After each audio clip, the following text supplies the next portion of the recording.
अस्सलाम वालेकुम जी, कैसे हैं आप सब? मैं ठीक, शुक्र अल्हम्दुलिल्लाह। दुआ करती हूँ आप भी माशाल्लाह ठीक ठाक रहें, खुश रहें। चले जी, बच्चों ने आप ही गोलगप्पे फ्राई कीते ने, ब्राउन चिट्टे सारे मिक्स ਅੱਛਾ करके ਜੀ ਰਾਤ ਖਾਂਦੇ ਦੇ ਨੇ। 10 ਵਜ ਗਏ ਅਫਾਨ ਸਾਹਿਬ ਦੇ ਨਾਲ ਮੈਚ ਵੇਖਣ ਆਈ ਆ ਜਰਮਨੀ ਦਾ ਮੈਚ ਲੱਗਣਾ ਉਹ ਸਾਰਾ ਝੰਡਾ ਪਿਆ ਵੇ ਟੀ-ਸ਼ਰਟ ਵੀ ਪਾਈ ਏ ਹਮ ਦੋਨੋਂ ਨੇ ਪਹਿਨੀ ਤੇ ਮੈਂ ਲੱਗਦੇ ਹੱਥ ਨਾਲ ਆਪਣਾ ਕੰਮ ਕਰਨ ਦੀ ਬੱਚੇ ਵੀ ਰਾਜ਼ੀ ਕਰਨ ਦੇ ਆ ਬਿਨਾਂ ਕਿ ਚਲੋ ਮੇਰੀ ਸਫਾਈ ਸੁਥਰਾਈ ਹੋ ਜਾਏਗੀ ਤੇ ਅਫਾਨ ਨੂੰ ਇਹ ਲੱਗੇਗਾ ਕਿ ਮੇਰੇ ਨਾਲ ਮੈਚ ਵੇਖਣ ਦੇ ਹੀ ਅੰਮਾ ਤੇ ਤੁਹਾਨੂੰ ਮੈਂ ਇੱਕ ਹੋਰ ਚੀਜ਼ ਵਿਖਾਵਾਂ ਥੱਲੇ ਇੱਥੇ ਕਿੱਥੇ ਗਏ ਤੁਸੀਂ ਉਹ ਸੁੱਤੇ ਨੇ ਇਹ ਮੈਚ ਵੇਖਣ ਆਏ ਨੇ ਨਾਲ ਆਫਿਆ ਸੁੱਤੀ ਏ ਤੇ ਇਹ ਫਾਨ ਨੂੰ ਧੋਖਾ ਦੇ ਰਹੇ ਨੇ ਕਿ ਮੈਂ ਤੇਰੇ ਨਾਲ ਮੈਚ ਵੇਖਣ ਦਿਆਂ ਹਨਾ ਫਾਨ आपके बेड पे सो रहे हैं चलो जी हुण सफाइयां कर लईए ते फान सानू वैसे सारे धोखे दे दिंदे ने कुछ भाई चला गया मैच वेखण ते मैं फान दे नाल टी-शर्ट पाई फान वर्गी ते असीं दोवें मैच वेखण दे असीं चिप्स भी खा ली फटाफट जे मैच लगा नहीं सी ते असीं चिप्स भी खत्म कर ली पॉपकॉर्न भी खा ले मैच तो पहले असीं खत्म कर कुर के असीं हुण सफाइयां करन दे हुण ਇਹਦੇ ਤੇ ਮਸ਼ੀਨ ਬਸ ਰਹਿ ਗਈ ਮਾਰਨ ਵਾਲੀ ਤੇ ਮੈਨੂੰ ਮੈਂ ਹੁਣ ਵੇਖਿਆ ਕਿ ਸੁੱਤੇ ਨੇ ਤੇ ਮੈਨੂੰ ਇਹ ਕਿ ਮੈਂ ਤਾਂ ਸਾਰੇ ਸਫਾਈਆਂ ਕਰ ਲਈਆਂ ਨੇ ਰੋਲੇ ਰੋਲੇ 'ਚ ਹੈ ਰੇ ਚਲੋ ਜੀ ਮੈਚ ਵੇਖੀਏ ਤੇ ਨਾ ਕਰੀਏ ਸਫਾਈਆਂ चले जी, रात को ना मैच देखा, मैनू बड़ा फ़ायदा हो जाता, बच्चे भी खुश हो जाते, मैं अपना काम भी कर लेनी। अब अगला दिन आ गया तो मैंने नीचे वाला हिस्से की सफाई करनी, ऊपर वाले हिस्से की रात को सारा मैं साफ़ सुथरा करके सोई सी। आज मुझे ये था मैं नीचे वाला करके सो, मैं बड़ा तसल्ली जब मेरा दिल करता है ना, माइंड मेरा बन जाता है, दिल बन जाता है कि अज मैं चंगी तरह सफाइयाँ करनी, फिर मैनू टेंशन नहीं, मैनू काली नहीं पैंदी, फिर मैं आराम से एक एक हिस्से की करती हूँ। पहले अभी मैं सीढ़ियाँ सारी साफ़ की हैं और जूते वाला हिस्सा सारा साफ़ किया और बाहर ये देखे फेंकनी चीज़ें हैं तो मौसम देख रही थी, मैं कहा फटाफट मशीन चला दो, फटाफट एक चला के मैं सूखने कपड़े पा छड़े ने, एक रह गए, एक चला देती है। तो अब ना मैं आपको दिखाती हूँ, बच्चे जो ना अफान और लुकमान दोनों स्कूल का कुछ काम कर रहे हैं। मैंने कहा इनको छोड़ छाड़ के ना मैं सबसे पहले जाती हूँ अंदर सोफे वाले हिस्से पे, वहाँ की सफाई करती हूँ। तुसी मेरी गड्डी ना 5000 जुर्माना ला गए ने, मेरी गड्डी चंगी भली खलोती सी, कोई इतने पर्ची लाने वाला नहीं सी सिस्टम, लेकिन पता नहीं क्यों ला के चले गए ने। ये वाला एरिया मैं बाद में करूँगी, छोड़ छाड़ के मैं अब अंदर जा रही हूँ। मैंने कहा इन्होंने मैं डिस्टर्ब नहीं करती, मैं ईजी हो के ना पहले मैं अंदर जानी, क्योंकि मैं अंदरों अज ना पर्दे सारे साइड ते कार कुर के मैंने सारे जाले शाले मिट्टी शिट्टी जैसे होते हैं दीवारें झाड़नी। तो वो एक दिन होता है हमारा ईद का ना, असी देसी माँ वांगू सानू बड़ा मज़ा आता है। साढ़े घर किसी ने ईद उत्ते आना या नहीं आना, जाना या नहीं जाना, लेकिन यह होंदा है कि इत्थों असीं सफाइयां करनियां ही करनियां, जिवें पता नहीं किन्ने के मेहमान आने ने तो उन्होंने साढ़े पर्दे चुक चुक साढ़े कंधा वेखने। तो मेरा दिल मुतमिन नहीं होता, मुझे था कि मैं सारा अच्छी तरह साफ़ करूँ। सारे मैंने पर्दे शर्दे साइड पर कर दिए। अब ये जो लंबे डंडे वाला झाड़ू ये मैंने ले लिया सारे, इनके ऊपर ना वो गंदे नहीं होते, पता नहीं बारीक बारीक मट्टी टाइप नहीं होती, पतली पतली सी वो धूड़ जिसको कहते हैं वो आई होती है। तो मैंने इसी चक्कर में ना सारी दीवारों को भी ये ब्रश मारा है और शीशों को और ऊपर छतों को भी, ताकि सारा कुछ जो भी है वो नीचे आए, फिर मैं इनको साफ़ करूँ ना ज़मीन पे आ जाए, ताकि मैं आराम नाल बाद च मशीन मारा, मैं सफाई करा, मैं नीचे से सारा जो भी क्लीन करूँ, मैं मज़ा आवे। अज मैं वही नीयत करके ना आहिस्ता आहिस्ता प्यार मुहब्बत नाल मैं सफाई की है कि मैंने आप भी मुतमिन होन दिया, सफाइयां सुथराइयां हो गई, वॉइस ओवर कर दिया, इन्ना मज़ा आंदे आवे।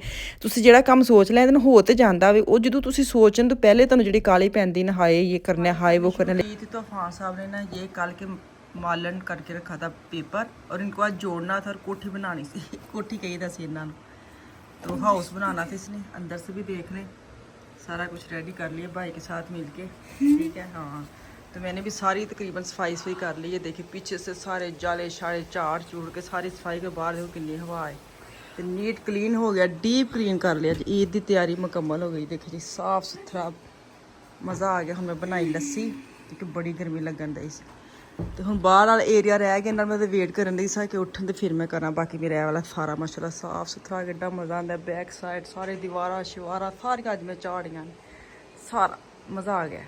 चलें जी सारा माशाल्लाह घर साफ़ सुथरा कर लिया मैंने। ये देखिए टेबल थोड़ा सा मैंने उधर घसीट दिया, इधर जगह बिल्कुल थोड़ी थी जाने आने के लिए।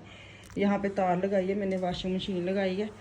मैं क्या जाती बाहर के कपड़े धो छड़िए मैं एक परागा ला ही छड़िए। ये देखिए जी वो सिमर भी साफ़ सुथरा हो गया। चौधरी साहब लेट गए हैं तो बाहर कपड़े मैं हूँ सुबह पाए सन, सुक गए, हवा जिन्नी चलन दी सी ना, तो कपड़े सारे खुश्क हो गए माशाल्लाह। तो इन्ना नीट क्लीन घर करके ना बड़ा ही मज़ा आता है। ये देखिए चलें जी ਹੁਣ ਕੱਢੀਏ ਕੱਪੜੇ ਛੱਪੜੇ ਤੇ ਤੁਹਾਨੂੰ ਵਿਖਾ ਦੇਵਾਂ ਕਿ ਮੈਂ ਕਿਹੜੇ ਕੱਪੜੇ ਪਾਣੇ ਨੇ, ਬੱਚਿਆਂ ਨੇ ਕਿਹੜੇ ਕੱਪੜੇ ਪਾਣੇ ਨੇ, ਤੇ ਉਹਨਾਂ ਨੂੰ ਇਸਤਰੀ ਵਗੈਰਾ ਕਰਕੇ ਰੱਖ ਲਈਏ ਕਿਉਂਕਿ ਦਿਨ ਹੁਣ ਟਾਈਮ ਨਹੀਂ ਹੈ।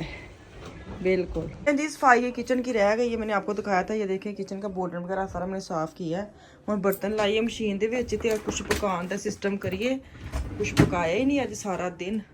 ਨਾਸ਼ਤਾ ਕਰਵਾ ਕੇ ਜੂੰ ਮੈਂ ਅੱਜ ਲੱਗੀਆਂ ਕੰਮ ਤੇ ਮੈਨੂੰ ਇੱਥੇ ਕੰਮ ਸਫਾਈ ਸੁਥਰਾਈ ਹੋ ਜਾਏ ਨਾ ਬੰਦਾ, ਫਿਰ ਪਕਾਉਣਾ ਮੈਨੂੰ ਈਜ਼ੀ ਲੱਗਦਾ ਵੇ। ਤੇ ਚਲੋ ਜੀ ਬਰਤਨ ਲਾ ਕੇ ਤੇ ਫਿਰ ਅੱਲਾ ਖੈਰ ਕਰੇ। ਕੋਈ ਅੱਜ ਮੈਨੂੰ ਲੱਗਦਾ ਮੇਰਾ ਦਿਲ ਕਰਦਾ ਅਰਬੀ ਉਦਣ ਲਿਆਂਦੀ ਹੈ ਤੇ ਅਰਬੀ ਮਸਾਲੇ ਵਾਲੀ ਭੁੰਨ ਕੇ ਪਕਾ ਛਣਾ। ਲੇਕਿਨ ਮਸਲਾ ਹੈ ਕਿ ਪਤਾ ਨਹੀਂ ਬੱਚੇ ਖਾਣ ਕਿ ਨਾ, ਲੇਕਿਨ ਮੈਂ ਅੱਜ ਨਾ ਅਰਬੀ ਹੀ ਪਕਾਣੀ। ਕਿੰਨੇ ਨਾਨ ਆਉਂਦੇ ਨੇ? ਇੰਨੇ ਬੜੇ ਚੁੱਕ ਲਿਆਇਓ ਨਾਨ।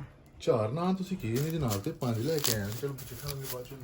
ਅੱਛਾ 4 ਨਾਨ ਮੋਟੇ ਨਾਨ ਨੇ ਤਾਂ ਬਹੁਤੇ ਲੱਗਣ ਦੇ। ਹਾਂ ਆਹਾਂ ਸੱਚ ਇਹਦੇ ਨਾਲ ਬੱਚੇ ਖਾ ਲੈਣਗੇ। ਹਾਂ ਗੱਲ ਤੁਹਾਡੀ ਸਹੀ ਹੈ। ਅੱਛਾ ਥੋੜੀ ਇਹਦੇ ਨਾਲ मतलब हलीम थोड़ी मेरा दिल कैसे अरबी थोड़ी जी भूलना वा। चलो बच्चे हलीम खा लेंगे जैसे अरबी खा लेंगे, क्योंकि वो नहीं ना अरबी खाते। चलें जी ईद की तैयारी शुरू हो गई। अस्सी करनी ग्रिल। बच्चों ने ना बाहर शोर पाया हुंदा है ना। सलाद तो सुन निकल निकल खेल। ਉਹ ਯਾਰ ਹੁਣ ਉੱਥੇ ਲੱਭੇ ਹੀ ਨਹੀਂ ਸੀ ਜਨਾਬ। ਮੇਰੇ ਕੋਲ ਟਾਈਮ ਨਹੀਂ ਸੀ ਲੀਟਲ ਦੇ ਵਿੱਚ ਜਾਣ ਦਾ। नहीं नहीं वो तो सही है। ਮੈਂ ਧਨੀਆ ਵੀ ਲੈ ਆਂਦੇ ਨੇ ਤੇਰੇ। चटनी वगैरह बनानी अस्सी ते ਮਿਰਚਾਂ ਹੈ ਨਾ। हाँ हरे मिर्च नाल कीमा है ਤੇ ਨਾਲੇ ਟਿੱਕਾ ਬੋਟੀ ਤੇ ਨਾਲ ਕੀ ਜੋ ਵੀ ਆਹੋ ਜਿਵੇਂ ਗ੍ਰਿਲ ਦਾ ਸਮਾਨ ਹੁੰਦਾ। ਗ੍ਰਿਲ ਦਾ ਸਮਾਨ ਹੈ ਸਾਰਾ। ਅਸੀਂ ਈਦ ਤੇ ਖੰਡਾ ਈਦ ਦੀ ਤਿਆਰੀ ਸ਼ਰੀ ਹੋ ਗਈ ਹੈ। ਤੇ ਹੁਣ ਮੈਨੂੰ ਲੱਗਦਾ ਮੈਂ ਬੱਚਿਆਂ ਨੂੰ ਨਾ ਹਲੀਮ ਕਾਲ ਵਾਲੀ ਜੋ ਪੜੀ ਤੇ ਉਸको मैंने गरम कर लिया। मैं क्या ही खवानी ਅੱਜ ਕੀ ਹੁਣੇ ਹਾਂਡੀ ਬਣਾਉਣੀ ਹੈ ਠਹਿਰ ਕੇ। ਲੇਕਿਨ ਹੁਣ ਜਿਹੜੀ ਇੱਕਦਮ ਟੈਨਸ਼ਨ ਹੈ ਉਹ ਖਤਮ ਹੋ ਗਈ। ਨਾਨ ਗਰਮ ਕਰ ਲੈਣ। ਕੱਪ ਆ ਦੇਵਾਂ ਤੈਨੂੰ? चलें जी यहाँ पे ना मेरे मियाँ का फ़ोन आ गया था किसी सवारी वाले का। बस फटाफट उन्होंने ऐसे हलीम पा दे तो मैनू बस दे दे, मैं खाना खा के चले जावां। लेकिन जो तुसी खाना बंदे खांदे हो ना तो उहदे दौरान किसी का फ़ोन आ जाए मैनू बड़ी उलझन होंदी है, क्योंकि ना वो दिमाग च खाने का हुंदा है कि यही हुंदा बस जाना वे ना। तो ये खाना उनका मैंने दे दिया आज के हलीम और नान। अफान कहें वो प्याज वाले प्लेट कहाँ रखे हैं? अंदर रखा है। मैं आपको लेने आती। चलो जी फान साहब ये खाना खा रहे हैं। मेरे मियाँ खाना खा के चले गए और ये देखें ये छोड़ गए। उनको ना फ़ोन आ गया था किसी काम वाले का। मुझे बड़ा तरस आंदा वे जो खाना खांदे किते दौड़ लांदे ना, फिर बड़ा तरस आंदा। मैं क्या चलो वाली हाफ मैं खा लेनी है, काम निबेड़दा वा की वेस्ट करना वे। तो हुण मैं खाना खा लवां ते खाना खा के फिर मैं कल सब्जी जेह्ड़ी बाद च बनानी है। मैनूं इत्थे खाना जो है वे ते निबेड़ गए ना ते खाना रोज़मा से लेके आई है कैंची। मैं आपको बताया था ना एक मैं गई थी पिछले हफ्ते कटिंग करवाने और फेशियल लेने, लेकिन वो कटिंग नहीं अच्छी करती। मैं आपको यही बोलूँगी वहाँ से कटिंग ना करवाना। विशाल ने करवाई, उसके बाल बड़े लंबे हैं तो थोड़े से उसने बिल्कुल जैसे होते ना करवाने थे और उसने करते करते ना डिंगे पड़िंगे कर दिए सारे टेढ़े मेढ़े। और ये कैंची लेके आई कि मैं इसके सीधे करूँ, क्योंकि हमेशा मैं बाल काटती थी मिशाल के। और कल उसने ना सच्ची मिशाल के इतना दिल दुखाया, इतना मैंने कहा मैं पैसे भी लगाए हैं और बच्ची इतनी डिस्टर्ब हुई है क्योंकि बाल बिल्कुल नहीं अपने छोटे करना चाहती। तो अब करते करते थोड़े से उसने काट भी दिए और सारे टेढ़े मेढ़े कर दिए। तो मैंने कहा चलो मैं आपको कर देती हूँ। कैंची तेज़ वाली लेके आओ, ये ना हो मैं भी ਉਹਦੇ ਤੋਂ ਵੀ ਕੰਮ ज़्यादा ख़राब करता। तो चलो जी इतने ना हूँ तुम मैनू दे दो इजाज़त। वापस आऊँगी कल मैं इंशाल्लाह आपके साथ ईद के कपड़े शेयर करूँगी सारे जो बहन ने बच्चों ने। ठीक है कल की वीडियो वो आएगी। चलें जी अल्लाह हाफिज़।